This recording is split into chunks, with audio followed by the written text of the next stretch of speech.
Hello students, I am Yogesh sir from CM Vikas school Rajkot. और आज हम हमारे मैथ्स का चैप्टर नंबर जो सेकंड है उससे आगे कंटिन्यू करने वाले हैं।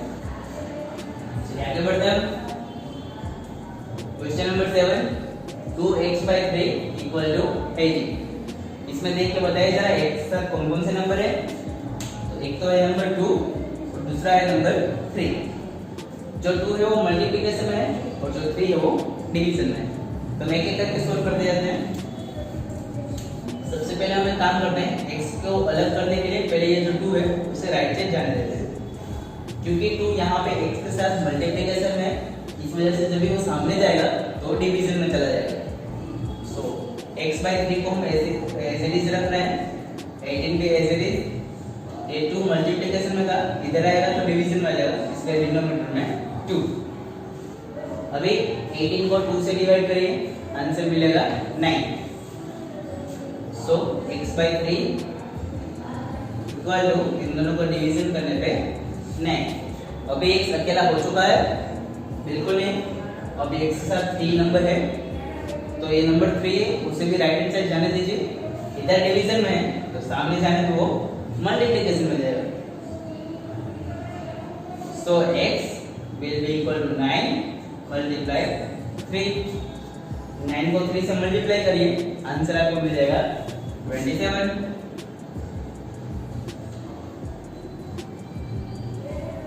तो इस तरह से x की वैल्यू हमें मिलेगी 27।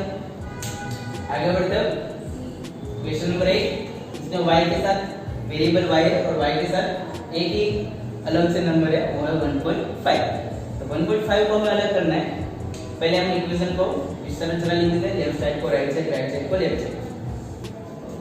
सो y by 1.5 कुछ चेंज नहीं कर रहे हैं हम, बस जो लेफ्ट साइड है उसे राइट साइड लिख रहे हैं, राइट साइड है उसे लेफ्ट साइड लिख रहे हैं, और उससे कुछ चेंज नहीं होता है। मैंने आपको ऑलरेडी बता चुका हूँ। y वेरिएबल है तो उसके साथ बस एक ही नंबर है 1.5।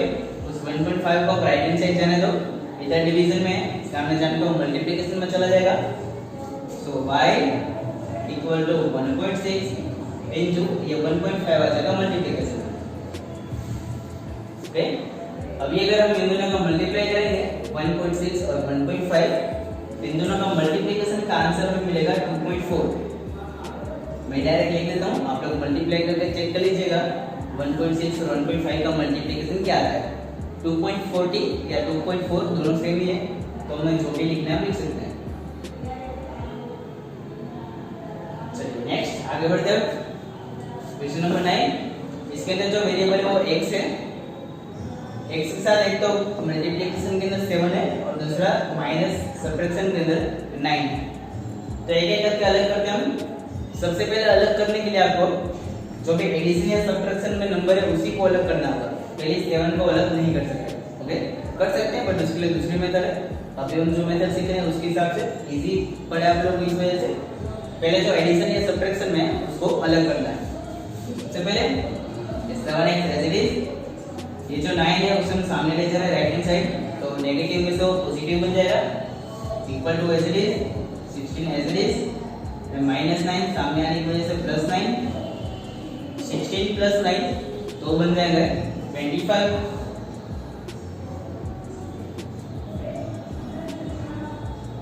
ओके, 16 + 9 हो गई 25। अभी x के साथ कौन सा नंबर है? 7 मल्टीप्लिकेशन में है, आप सामने जाने दीजिए उसको, वो चले जाएगा डिवीजन के अंदर। सो x इक्वल टू 25/7। तो जो आपका फाइनल आंसर होगा वो मिल जाएगा वो 25/7। लेकिन अगर आपको इसे कन्वर्ट करना है तो आगे कन्वर्ट भी कर सकते हो। 7 का टेबल हमें बढ़ना है, 25 से आगे नहीं बढ़ना है। तो 7 3 are 21 और 21 और 25 में 4 का डिफरेंस है। सो 4 7 3 are 21, 21 plus 4 25 और डिनोमिनेटर एज इट इज। तो ये मिल गया हमारा फाइनल आंसर।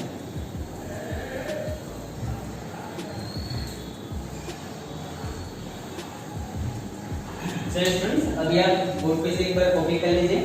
तो इस सम में अगर डाउट आ रहा है तो वीडियो को जरा फिर से नीचे करेगा, तो सम को फिर से एक बार देख लीजिएगा ताकि डाउट ना आए। चलिए अभी आप कॉपी कर लीजिए, फिर आगे बढ़ते हैं।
तो हम पहुंचे थे अभी 2.1 के क्वेश्चन नंबर 10 के ऊपर। इसके 9 क्वेश्चन हमने सोल्व कर लिए जो कि बहुत ही इजी था। उसी तरह क्वेश्चन नंबर 10 भी है उसी टाइप का, तो उसे सोल्व करते हैं। इसके अंदर जो भी वेरिएबल होता है, जैसे कि इस क्वेश्चन के अंदर वेरिएबल है y, उसे हमें सबसे अलग करना है। उसे अलग कर दो, आपको आंसर मिल जाएगा। यहाँ पे लेफ्ट साइड y के साथ एक तो 14 है जो कि मल्टीप्लिकेशन में, दूसरा 8 है जो कि सबट्रैक्शन में। मैंने आपको बताया था कि सबसे पहले जो एडिशन और सबट्रैक्शन में उन्हें अलग करना है। तो पहले 8 है उसे अलग करेंगे, राइट हैंड साइड ले लेंगे उसे, तो नेगेटिव में से वो पॉजिटिव बन जाएगा। सो 14y will be equal to 13 plus 8। तो जो टोटल नंबर है वो हो जाएगा 13 plus 8। उसके बाद एडिशन कर लेते हैं। 13 plus 8 का एडिशन क्या होगा? 13 plus 8 हो जाएगा 21। चलिए अभी देखिए y अकेला हो चुका है या नहीं? तो नहीं, अभी y के साथ नंबर 14 है। इस 14 को भी आप सामने जाने दीजिए, लेफ्ट साइड से राइट साइड। तो क्योंकि ये नंबर मल्टीप्लिकेशन में, इस वजह से सामने जाने पर वो डिवीजन में हो जाएगा। सो y will be equal to 21 divided by 14। अब इन दोनों को कैंसिल करिए, तो 7 3 are 21 और 7 2s are 14। So y will be equal to 3/2। So this is our answer for this sum। Next वाला, इसके अंदर जो वेरिएबल है वो p है। p के साथ एक तो 6 है मल्टीप्लिकेशन में और 17 है इस टर्म के साथ एडिशन के अंदर। तो वही हम करेंगे जो एडिशन है सबट्रैक्शन में है। पहले उसे आप अलग करिए, उसे राइट हैंड साइड जाने दिए। तो 17 को राइट हैंड साइड ले लेते हैं। सो 6 भी एज इट इज यहाँ पे equal to as it is, 9 भी as it is. 17 right hand side जा रहा है इसलिए ये प्लस में से हो जाएगा माइनस। चलिए सो 6p इक्वल टू 9 माइनस 17। तो अगर 17 में से आप 9 माइनस कीजिए तो आंसर आएगा 8। लेकिन इन दोनों में से 17 वो बड़ा नंबर है इसलिए साइन इसकी लगेगी। 17 बड़ा है, इसकी साइन है नेगेटिव, सो आंसर उसकी साइन भी नेगेटिव है। नेक्स्ट, अब p के साथ मल्टीप्लिकेशन एक ही नंबर बचा हुआ है जो कि 6। 6 को आप राइट हैंड साइड ले लीजिए, इधर मल्टीप्लिकेशन में इसलिए सामने डिवीजन में जाएगा। सो p will be equal to -8 और 6 आएगा डिवीजन में, सो डिवाइड बाय 6। इन्हें आप कैंसिल करिए, तो 2 4s are 8 and 2 3s are 6। सो इसका आंसर हमें मिलेगा -4/3।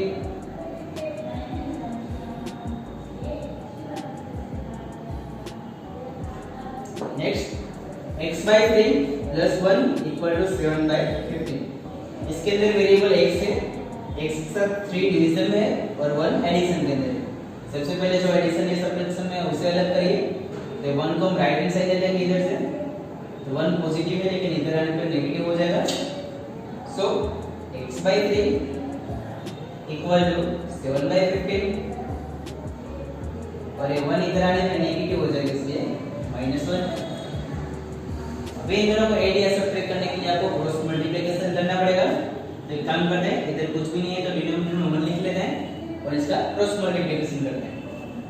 क्रॉस मल्टीप्लिकेशन में आपको सिखाया था इस नंबर का मल्टीप्लाई इसके साथ, नेक्स्ट इस नंबर का मल्टीप्लाई इसके साथ, मतलब हमें इस तरह से क्रॉस लगाना है।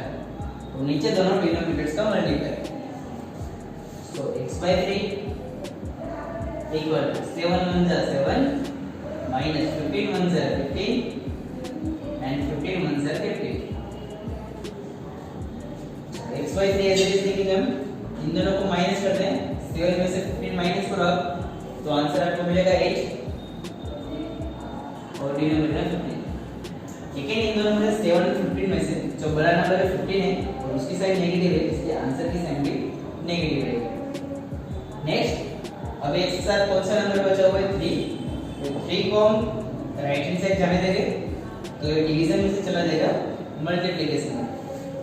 सो x इक्वल टू -8/15 into 3 और 3 और 15 को अगर आप कैंसिल करोगे तो 3 5 से 15 आंसर मिलेगा। सो इसके ऊपर से आंसर मिलेगा x इक्वल टू l ऊपर एज इट इज रहेगा और 3 5 से 15 इसे डिनोमिनेटर 5 और जो नेगेटिव साइन होगी एज इट इज। तो ये हो जाएगा हमारा फाइनल आंसर इस क्वेश्चन।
साथ ही आज के लिए हम यहाँ तक रखते हैं, बाकी के संभव नेक्स्ट लेक्चर के अंदर करेंगे। तब तक के लिए goodbye, take care and always keep learning.